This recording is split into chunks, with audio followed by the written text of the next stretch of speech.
سفينة ماري سيليست أغرب حادثة اختفاء في تاريخ السفن حتى اليوم.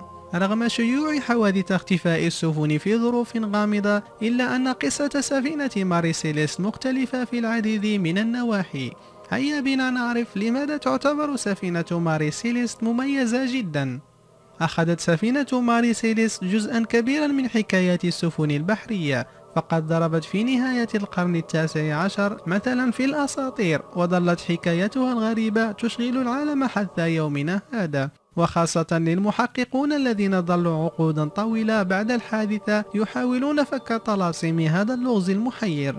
فبالطبع نحن لا نسمع كل يوم عن سفينة اختفى طاقمها دون سبب وأكملت رحلتها دون وجود أي فرد على متنها، وهذا للعلم الجزء الأقل تشويقا في قصتنا التي سنتناولها اليوم. فدعونا نتعرف معا على سفينة ماري سيليست وقصتها من بدايتها حتى نهايتها كأسطورة خالدة حتى يومنا هذا.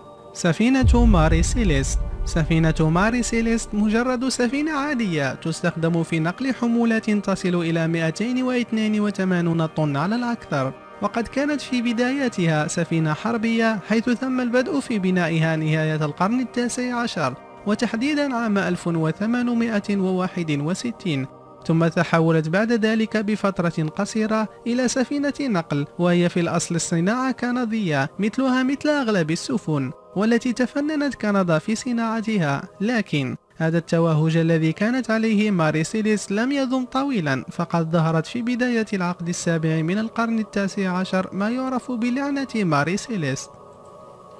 بريدج وماري سيليست. كان القبطان بنيامين بريدج هو آخر من اشترى السفينة، وقد كان بدوره يأمل في القضاء على لعنتها، ويؤكد للجميع أن كل من كان يحدث لها مجرد حوادث عادية وقعت صدفة، ويمكن أن تقع لأي سفينة أخرى في نفس الظروف. وعلى ما يبدو أن كان معتمدا في ذلك خبراته البحرية الطويلة واعتياده على تضاريس البحر واكتسابه الخبرات التي تمكن من اجتياز كافة الصعوبات التي يمكن مواجهتها. لكن كما يقال دائما، جاءت الرياح بما لا تشتهي السفن، وأبحر بنيامين بسفينة ماري سيليست عام 1872 رحلته الأخيرة.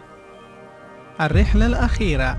في صبيحة 5 من نوفمبر القابع في عام 1872 أبحرت السفينة اللغز ماري سيليست من مدينة نيويورك تحت قيادة الكابتن بنيامين بريدج، وقد كانت محملة بأكثر من 1700 برميل من الكحوليات والخمور، جميعهم كانوا في طريقهم إلى مدينة روما بإيطاليا. ولأن الطريق قصير إلى حد ما، لم يصطحب قائد الرحلة معه سوى 9 أشخاص فقط، منهم ابنته وزوجته واثنين من المساعدين، بالإضافة إلى العاملين بالمركب كالطباخ ومسؤول النظافة وغيرهم، وكلهم كما يؤكد الجميع ذوي قدرة وكفاءة عالية. لكن بعد شهر واحد من الإبحار حدث أمر أشبه بمعجزة صغيرة.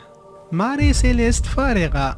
بعد شهر واحد من إبحار السفينة اللغز، كان ثمة رحلة أخرى في الطريق بقيادة قبطان يدعى مورهاوس، وكان هو الآخر متوجها إلى نفس المكان التي توجهت إليه ماري سيليست قبل شهر. لكن ما إن اقترب من الحدود البحرية للبرتغال، لمح سفينة كبيرة تقف في وضعية غريبة ولا يصدر منها أي شيء، لذلك أمر بالاقتراب منها واستطلاع الأمر، حيث كانت المسافة بينهما أقل من 5 كيلومترات. وبالفعل اقتربت سفينة مورهاوس من السفينة المجهولة، لتكتشف حينها واحدة من أكبر المفاجآت كما وصفها مورهاوس نفسه. لكن كانت السفينة هي ماري سيليست المفقودة، وكانت فارغة من كل شيء يحمل الحياة، بمعنى أدق كانت فارغة تبحر بلا قائد، وتلك بالطبع هي المعجزة الصغيرة بعينها. ما الذي حدث؟ كان هذا هو السؤال المنطقي الذي يدور في رأس مورهاوس بعد رؤية ماري سيليست فارغة، لذلك لم يجد بدا من معاينة السفينة بنفسه ومحاولة التوصل إلى إجابة منطقية.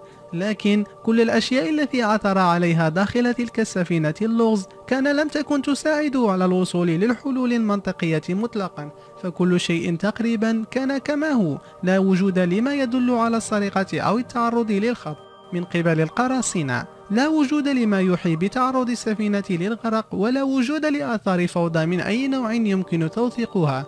الشيء الوحيد الذي لم يكن موجودا وشكل اختفاءه مشكلة كبيرة هو طاقم السفينة الأصلية، وكان ثمة سؤال واحد يدور في أذهان كل من عرفوا بأمر ماري سيليست: أين ذهب طاقم السفينة؟ أثار اختفاء طاقم سفينة ماري سيليست لغزا كبيرا ما زال يشغل البعض حتى الآن، لكن النظريات الكثيرة التي كانت تخرج زمن الحادثة كانت الأقرب إلى المنطقية، والتي كان أهمها مثلا القول بأن الكابتن بريدج قائد السفينة قام بإخلائها بعد الإبحار بأيام قليلة بسبب الشك في انفجارها نتيجة لثقب بعض البراميل المحملة بالكحول، والتي كانت كما ذكرنا ضمن حمولة السفينة، ويؤكد ذلك وجود ثقب فعلا في 5 براميل. لكن هذا الرأي أيضا أضاف نهاية مأساوية مفادها أن الطاقم حينما قام بالإخلاء على قارب صغير تعرض للغرق وأصبح طعاما لأسماك البحر، وهو قول منطقي للغاية كما أسلفنا. القول الثاني حول اختفاء طاقم سيليست يجدر أن الكابتن موراهاوس الذي عثر على السفينة له يد فيما حدث للطاقم، فهو كان زعوما أقدم على قتل أفراد الطاقم للتظاهر بالعثور على سفينة عالقة والظفر بالمبلغ الكبير الذي كانت ترصده البحرية الأمريكية لمن يعثر على سفينة عالقة. لكن هذا القول ضعيف لسبب منطقي واحد، وهو أن موراهاوس وبريدج كانا أصدقاء في الأساس، وأن موراهاوس لم يطلب أصلا العثور على هذا المبلغ، بل أنه حسب قول المقربين له ظل متأثرا باختفاء صديقه بريدج فترة طويلة.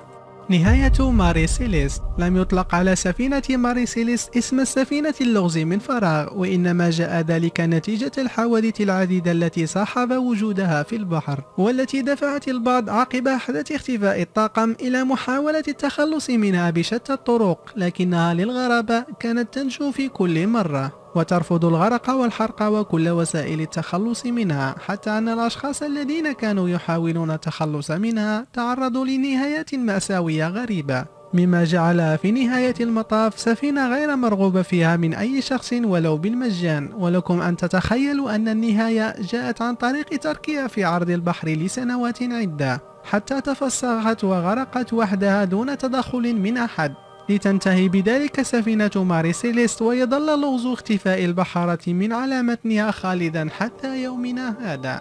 وأنتم يا مشاهدي الكرام، هل حقا السفينة كانت ملعونة، أم هل كانت هنالك بعض الصدف التي وقعت هي السبب في جعلها ملعونة؟ وهل حقا موراهاوس وراء قتل صديقه بريدج؟ أرجو أن تتركوا لنا تعليقاتكم وملاحظاتكم أسفل الفيديو. شكرا على المشاهدة، ولا تنسوا الاشتراك في القناة وتفعيل زر الجرس حتى تتوصلوا بجديدنا، ولا تنسوا لايك من أجل دعمنا. شكرا على المشاهدة.